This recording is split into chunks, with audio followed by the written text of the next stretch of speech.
walking with the ghost.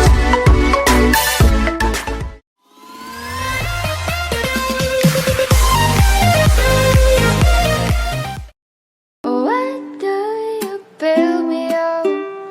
Buttercup baby just to let me down and mess me around and then words.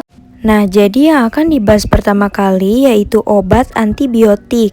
Jadi, terminologi antibiotik ini didefinisikan sebagai suatu senyawa organik hasil metabolisme dari mikroorganisme yang memiliki kemampuan untuk menghambat pertumbuhan dan bahkan mematikan mikroorganisme lain akibat adanya aktivitas dari sejumlah kecil senyawa antibiotik tersebut. Antibakteri itu sendiri memiliki kegunaan yang sangat luas di bidang farmasi dan pertanian. Antibiotik juga dibedakan atas antibiotik yang bersifat antibakteri atau antimikroba, anti jamur, dan anti tumor. Lalu, apa sih pengertian dari antibiotik? Nah, jadi antibiotik itu berasal dari bahasa Latin yang terdiri dari dua kata, yaitu anti yang berarti lawan dan juga bios yang berarti hidup. Antibiotika adalah zat-zat yang dihasilkan oleh mikroba, terutama fungi dan bakteri tanah yang dapat menghambat pertumbuhan atau membasmi mikroba jenis lain.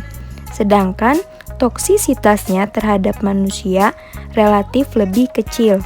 Nah, antibiotik ini pertama kali ditemukan oleh sarjana Inggris yaitu Dr. Alexander Fleming pada tahun 1928. Tetapi penemuan ini baru dikembangkan dan digunakan dalam terapi di tahun 1941 oleh Dr. Florey.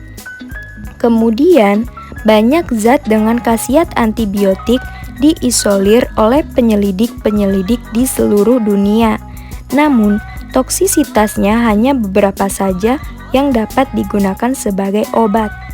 Antibiotik juga dapat dibuat secara sintesis atau semi-sintesis. Nah, selanjutnya ada penggolongan obat antibiotik. Jadi, obat antibiotik ini dibagi menjadi 4 golongan. Golongan yang akan dibahas pertama kali yaitu penggolongan berdasarkan luas aktivitas kerjanya. Nah, penggolongan berdasarkan luas aktivitas kerjanya ini dibagi lagi menjadi 2 jenis. Yang pertama, zat-zat dengan aktivitas sempit atau narrow spectrum, yaitu zat yang aktif terutama terhadap satu atau beberapa jenis bakteri saja, seperti bakteri gram positif atau bakteri gram negatif saja. Contohnya, eritromisin, kanamisin, clindamycin atau hanya terhadap bakteri gram positif, streptomisin, gentamicin atau hanya terhadap bakteri gram negatif saja. Lalu jenis yang kedua yaitu zat-zat dengan aktivitas luas atau broad spectrum, yaitu zat yang berkhasiat terhadap semua jenis bakteri, baik jenis bakteri gram positif maupun jenis bakteri gram negatif. Contohnya, ampicillin, cefalosporin, dan chloramphenicol. Penggolongan yang kedua yaitu penggolongan berdasarkan daya kerjanya. Penggolongan berdasarkan daya kerjanya ini dibagi lagi menjadi 2 jenis. Yang pertama, bakterisid. Antibiotika yang bakterisid secara aktif membasmi kuman. Yang termasuk dalam golongan ini adalah penisilin, semalosporin, aminoglikosida atau dosis besar, cotrimoxazole, polipeptida, rifampicin, isoniazid, dan lain sebagainya. Lalu jenis yang kedua yaitu bakteriostatik. Antibiotika bakteriostatik bekerja dengan mencegah atau menghambat pertumbuhan kuman tetapi tidak membunuhnya, sehingga pembasmian kuman sangat tergantung pada daya tahan tubuh. Nah, yang termasuk dalam golongan ini adalah sulfonamida, tetrasiklin, chloramphenicol, eritromisin, trimetoprim, lincofizin, makrolida, clindamycin, dan juga asam para-aminosalisilat dan lain sebagainya. Penggolongan yang ketiga yaitu penggolongan berdasarkan mekanisme kerjanya. Nah, penggolongan berdasarkan mekanisme kerjanya yang pertama, penghambatan sintesis dinding sel atau bakteri. Yang kedua, penghambatan membran sel. Yang ketiga, penghambatan sintesis protein di ribosom. Yang keempat, penghambatan sintesis asam nukleat.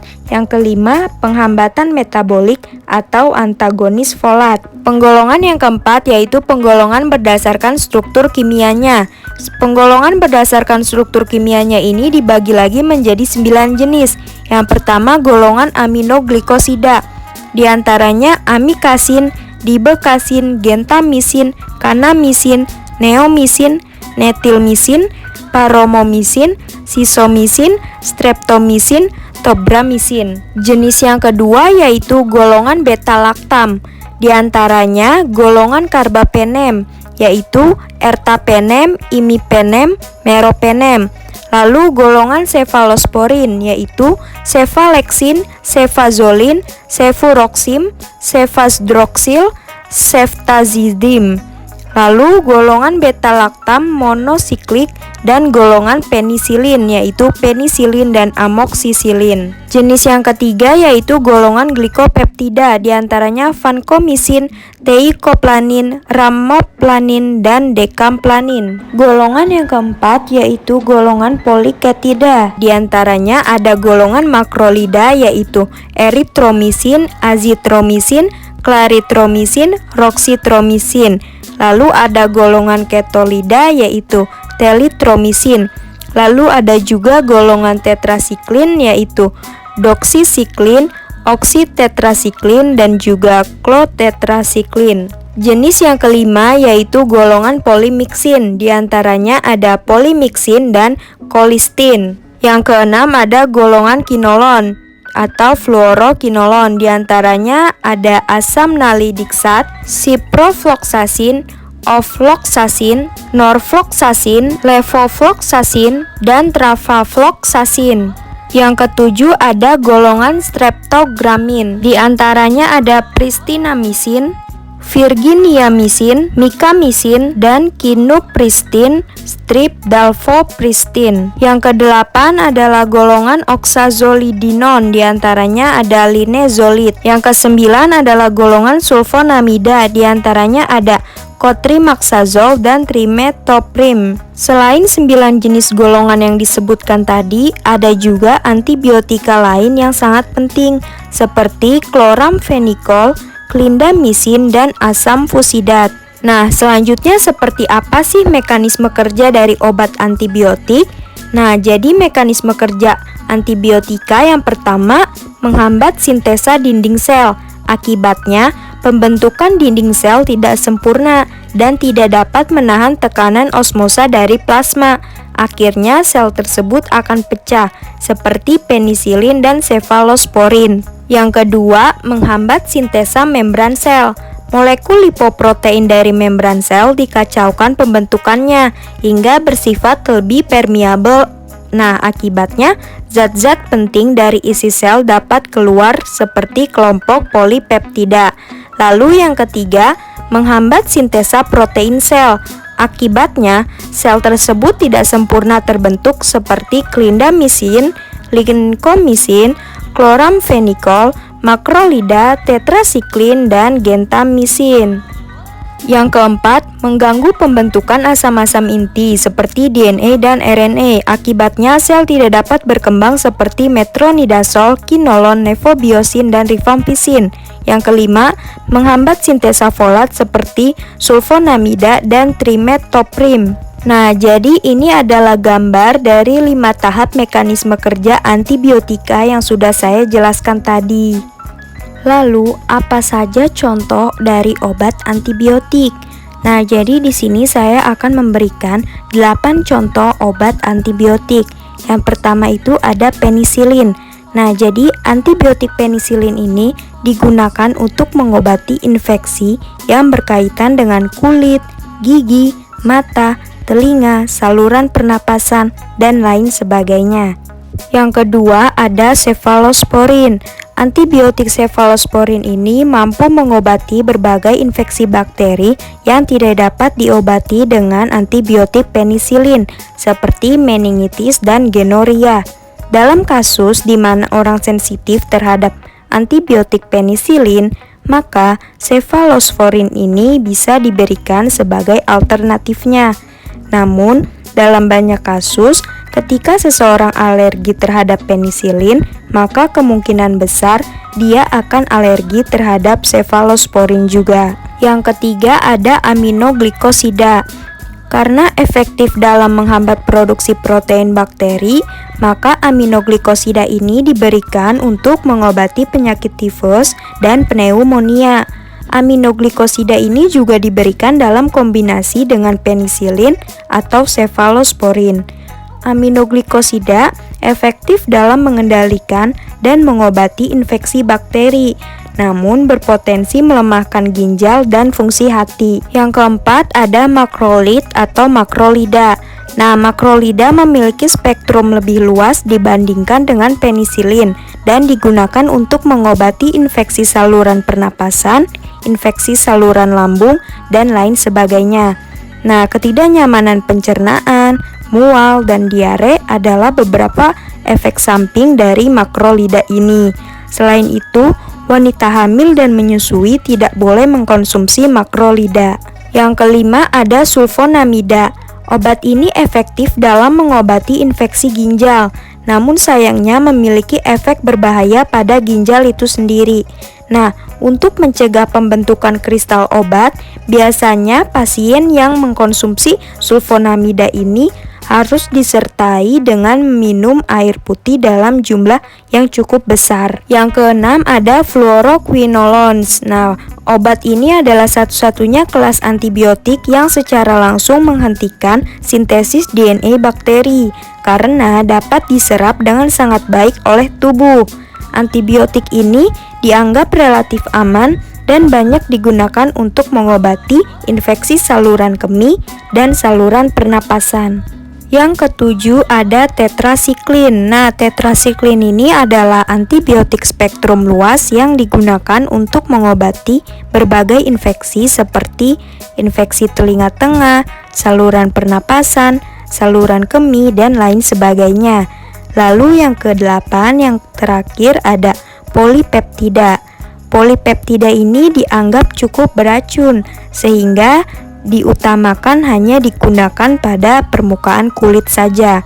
Ketika disuntikkan ke dalam kulit, polipeptida bisa menyebabkan efek samping seperti kerusakan ginjal dan sistem syaraf. Selanjutnya ada cara kerja antibiotik dalam proses pengobatannya. Yang pertama, membunuh bakteri atau bakterisidal. Obat jenis ini biasanya merusak satu persatu bakteri yang menginfeksi dengan cara menghancurkan dinding sel bakteri, sehingga bakteri tersebut mati. Lalu yang kedua, menghentikan perkembangan bakteri atau bakteriostatik. Ketika obat antibiotik berhasil menekan perkembangan serta pertumbuhan bakteri, kuman itu hanya akan berjumlah sama dan tidak bertambah. Dengan begitu, sistem kekebalan tubuh seseorang dapat mengatasi langsung tanpa khawatir akan kalah dengan bakteri tersebut. Selanjutnya di pembahasan kedua ini yaitu mengenai obat emesis atau mual dan muntah. Mual berasal dari bahasa Latin yaitu naus atau kapal, yang merupakan sensasi yang sangat tidak enak pada perut yang biasanya terjadi sebelum keinginan untuk segera muntah. Muntah adalah aksi dari mengosongkan lambung secara paksa dan merupakan suatu cara perlindungan alamiah dari tubuh.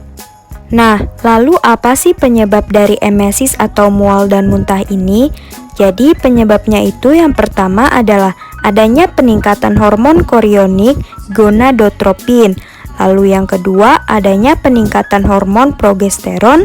Yang ketiga kekurangan vitamin B6. Dan yang keempat meningkatnya sensitivitas pada bau. Lalu apa saja sih golongan obat anti mual dan muntah atau antiemetik ini? Jadi yang pertama ada antagonis serotonin 5-HT3. Contoh obatnya ada ondansetron, granisetron, dolasetron, tropisetron, dan palanosetron.